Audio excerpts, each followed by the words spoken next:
Kek TV KPM.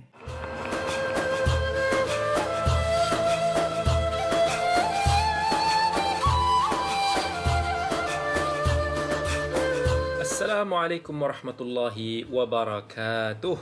Kembali lagi pada pagi ini dalam slot motivasi pagi bersama dengan Dr. Kamilin Jamilin. Okey, pagi ni Ustaz nak tanya, kita semua nak tak menjadi anak yang taat? Kita ni ada mak ayah, ada juga sebahagian yang tak ada mak ayah. Ada yang memang langsung dah tak ada ibu dan bapa sejak dia dilahirkan. Tetapi kita semua nak jadi anak yang taat, anak yang baik, anak yang berbakti kepada orang tua.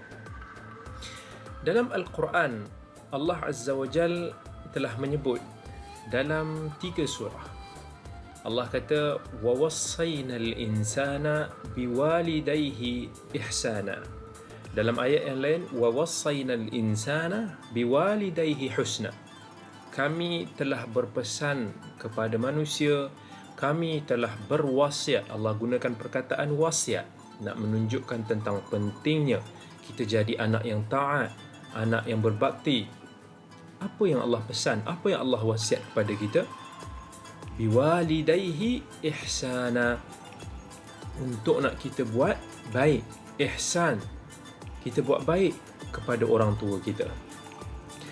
Dan Allah Subhanahu wa taala menamakan berbakti kepada orang tua sebagai birrul walidain. Iaitu bir ni, penggunaan di dalam Al-Quran kebiasaannya akan merujuk kepada satu amalan yang sangat besar ganjarannya. Allah sebut dalam sedekah, lan tanalul birra hatta tunfiqu mimma tuhibbun. Kamu tak akan mencapai darajat bir, satu darajat yang sangat tinggi di sisi Allah, melainkan setelah kamu mampu memberikan, bersedekah sesuatu yang kamu suka. Sebab kita manusia ni, kalau nak sedekah benda yang kita dah tak pakai, benda yang lama, benda yang dah tak melekat dalam hati kita, yang tu mungkin kita okey. Tapi nak bagi apa yang paling kita suka, barang yang kita duk buat collection, barang yang mahal, barang yang selalu kita pakai untuk nak tunjuk dekat orang, yang itu susah untuk nak kita beri kepada orang.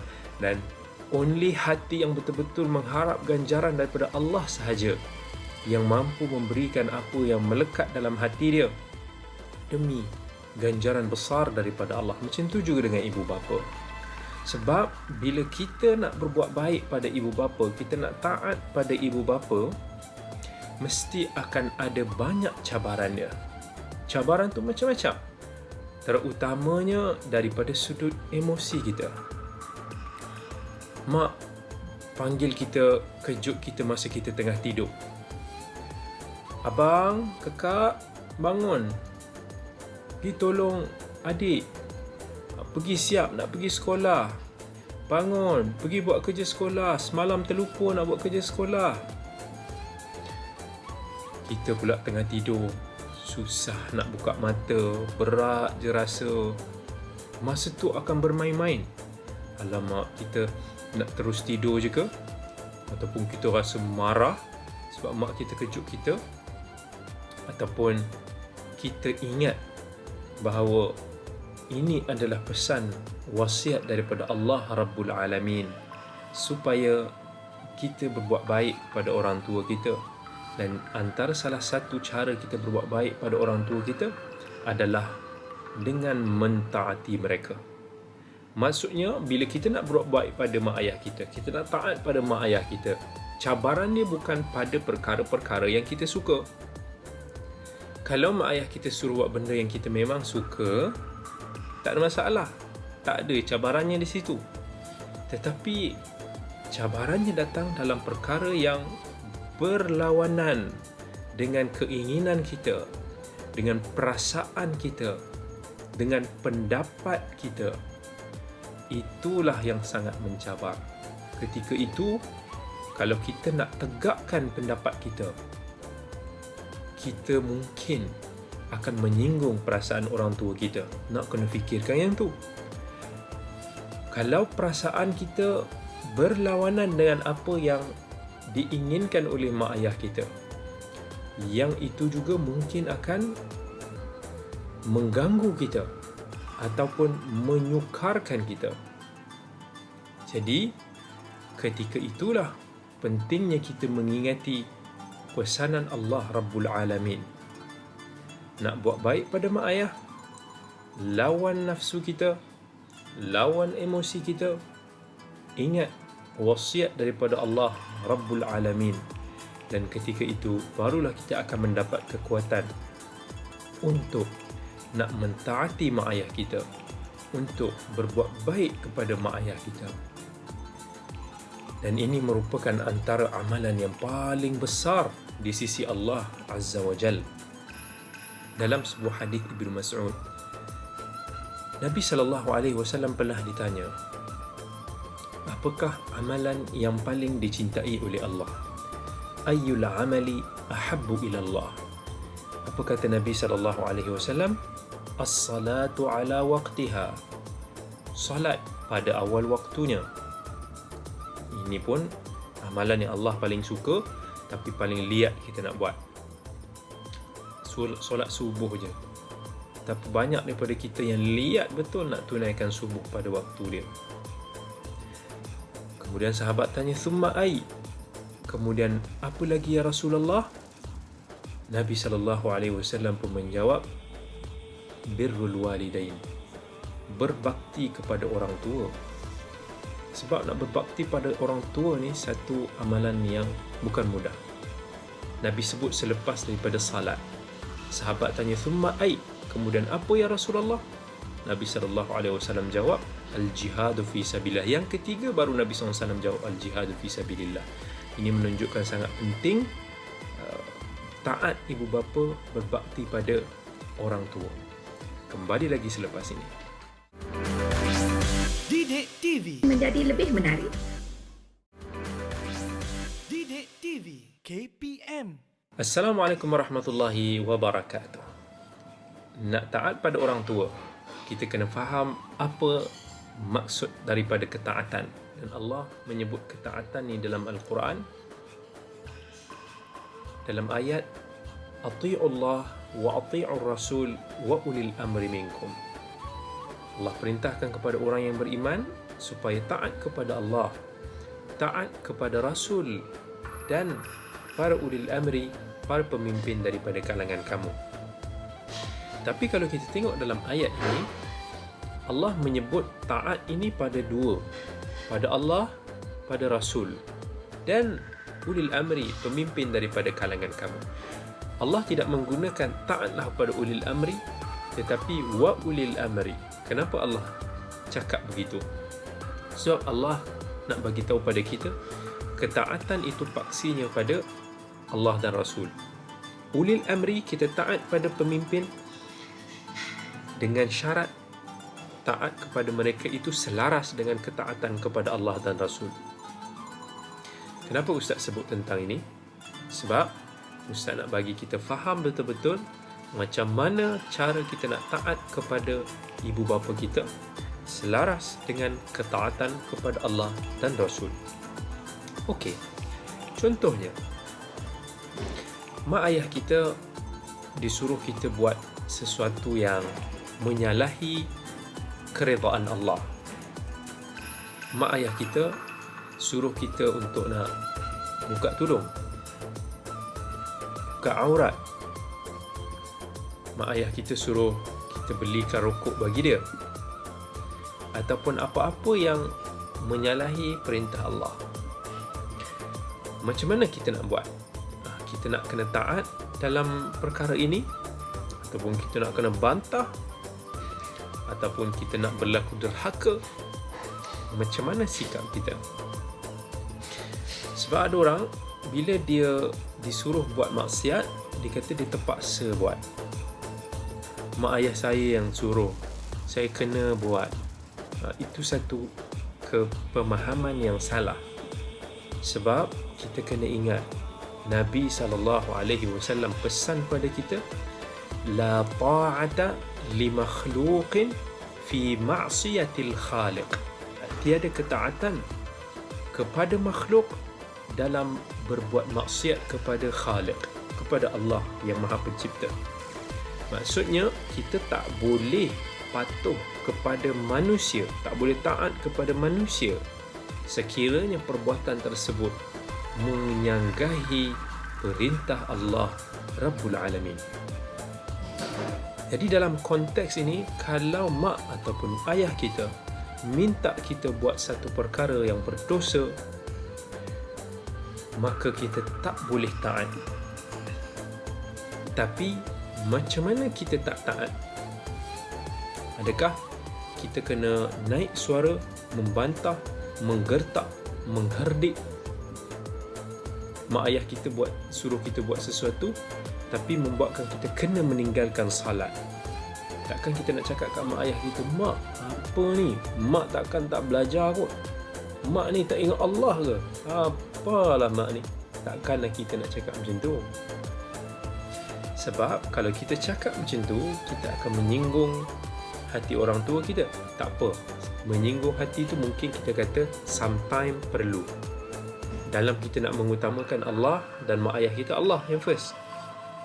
Tetapi kita kena seboleh-bolehnya untuk nak minimumkan kerosakan itu. Maksudnya seboleh-bolehnya kita kena tetap menjaga adab kita terhadap orang tua, terutama dalam perkara-perkara yang kita tak persetujui.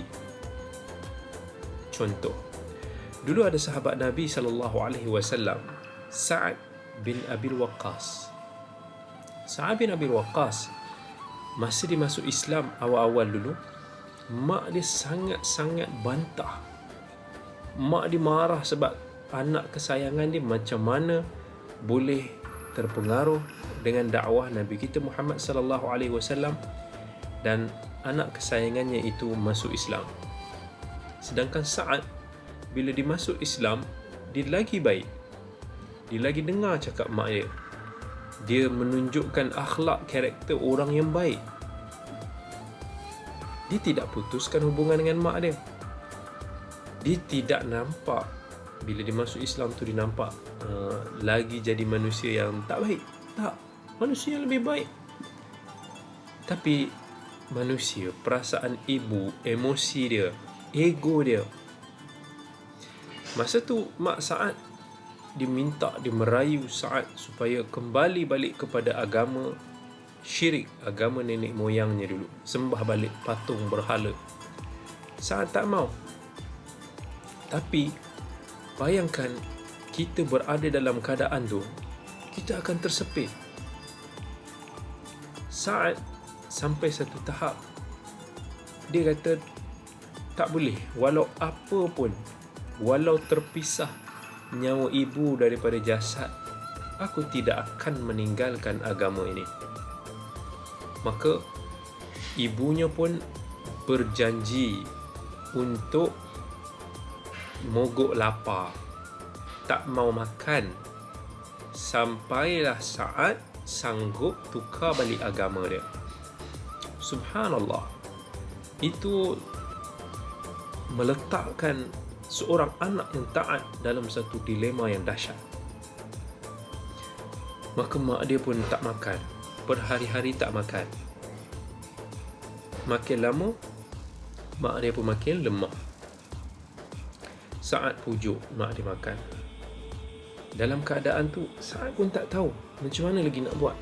Sa'ad berjumpa dengan Nabi SAW. Sampailah turunnya ayat Allah kata, wa in jahadaka ala an tusyrika bi ma laysa laka bihi ilm fala tuti'huma wa sahibhuma fid dunya ma'rufa. Kalaulah mereka memaksa kamu untuk mensyirikkan Allah. Mensyirikkan Allah ni dosa yang paling besar. Allah kata, jangan kamu taat, jangan kamu ikut, jangan kamu syirikkan Allah, jangan kamu berlaku maksiat kepada Allah. Tetapi walaupun kita tak taat dalam perkara itu, adakah mewajarkan kita menjadi anak yang derhaka? Kita bentak, kita naik suara, kita marah? Tak. Allah pesan, wasahibhuma fid dunya ma'rufa. Tetaplah berdamping, bersahabat dengan mereka dekat dunia ini dengan cara yang terbaik. Maksudnya tetap layan mereka dengan berhemah, cakap dengan lemah lembut, tetap menjadi anak yang berkhidmat, berbakti kepada orang tuanya walaupun mak ayah dia suruh buat dosa yang paling besar. Cuma kita jangan follow, cakap maaf, minta maaf, saya tak boleh buat benda ni, Allah marah. Saya tak boleh buka tudung, Allah marah. Tapi kita terus layan mak kita dengan baik. Itu apa yang Allah telah pesan kepada kita. Didik TV KPM KPM Didik TV KPM. Kelebihan orang yang taat kepada orang tuanya. Yang pertama sekali kelebihan orang yang taat kepada orang tuanya adalah doa dia dimakbulkan. Kita semua nak doa kita dimakbulkan kan? Kita doa pada Allah. Allah, kita tertanya-tanya, kalaulah Allah boleh mustajabkan doa kita. Sometimes ada penghalang-penghalang yang membuatkan doa kita terhalang. Antara penyebab doa kita terhalang adalah bila mana kita ada mengguriskan hati orang tua kita. Dalam sebuah hadis, Nabi SAW pernah menceritakan tentang kisah 3 orang yang terperangkap di dalam gua. Bila 3 orang ni masuk dalam gua, tiba-tiba ada batu bergolek jatuh, tutup pintu gua. Dan mereka ni sampai berputus harap bila tolak-tolak pintu gua tu tak bergerak-gerak. Sampailah salah seorang pun kata, kita hanya boleh berdoa pada Allah dan kita bertawassul dengan amal saleh kita. Kita sebut antara amalan kebaikan kita dan minta kalau Allah terima, kita minta semoga Allah lepaskan kita daripada musibah ini. Maka salah seorang tu pun dia mula, dia kata, ya Allah, inna li abawani syaikhani kabiran. Aku memiliki 2 orang tua yang sudah lanjut usia, dan pekerjaan aku ini, aku akan mengembala kambing, dan bila aku pulang, aku akan perahkan susu dan aku akan berikan hidangan minuman malam yang pertama sekali, ataupun makanan itu yang pertama sekali aku hidangkan pada mak ayah aku sebelum keluarga aku. Tapi pada satu hari dia terlewat balik. Dia terlewat balik sebab dia mengembala jauh. Kemudian bila dia balik, dia bawa susu tu, hidang pada mak ayah dia. Tengok mak ayah dia dah tidur. Tapi kerana dia ni terlampau menjaga sangat bab tersebut, dia tak berani nak keluar. Dia pegang nak menunjukkan how loyalty dia, kesetiaan dia terhadap amalan tu. Dia tak berganjak sampai mak ayah dia bangun. Bila mak ayah dia bangun, barulah dia bagi mak ayah dia minum, barulah dia bagi balik pada family dia. Dia pun doa, ya Allah, sekiranya amalan ini Engkau redai, Engkau terima, fafarrij 'anna ma nahnu fihi min hadhihi as-sakhrah.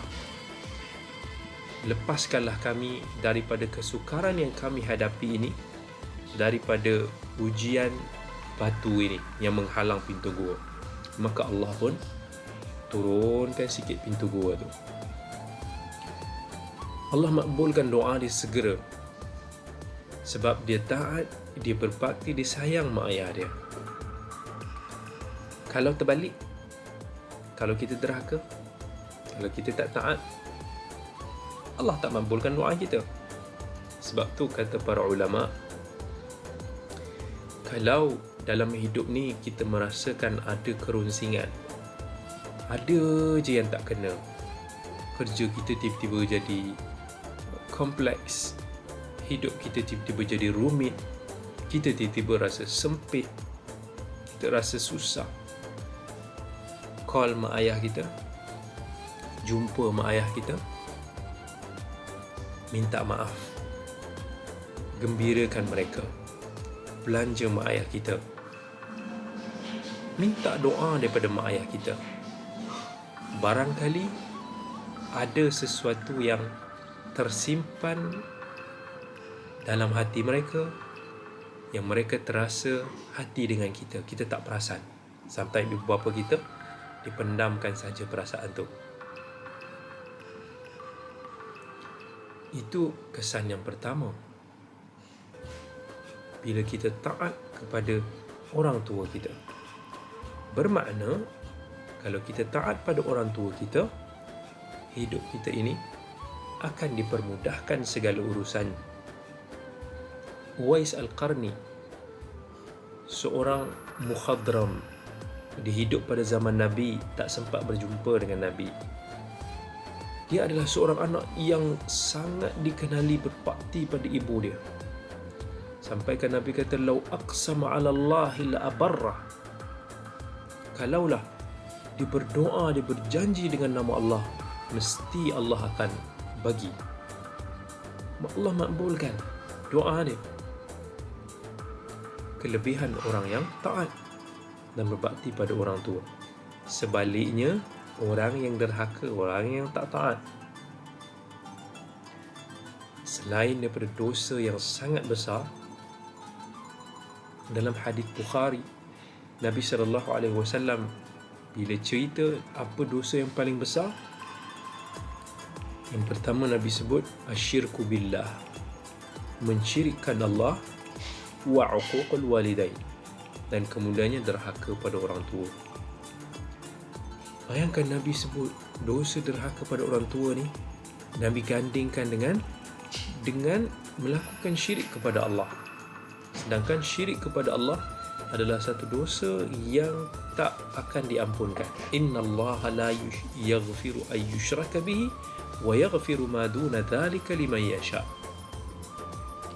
Bahkan dalam sebuah hadis yang lain, Nabi SAW bersabda, "Ma min dhanbin," tak ada satu dosa pun yang Allah nak punish orang tu segera dekat dunia ini selain daripada dosa uquq, dosa derhaka pada orang tua. Sebab tu kita dalam hidup ni macam-macam cerita kita boleh dengar bagi orang yang tak taat, orang yang derhaka pada orang tua.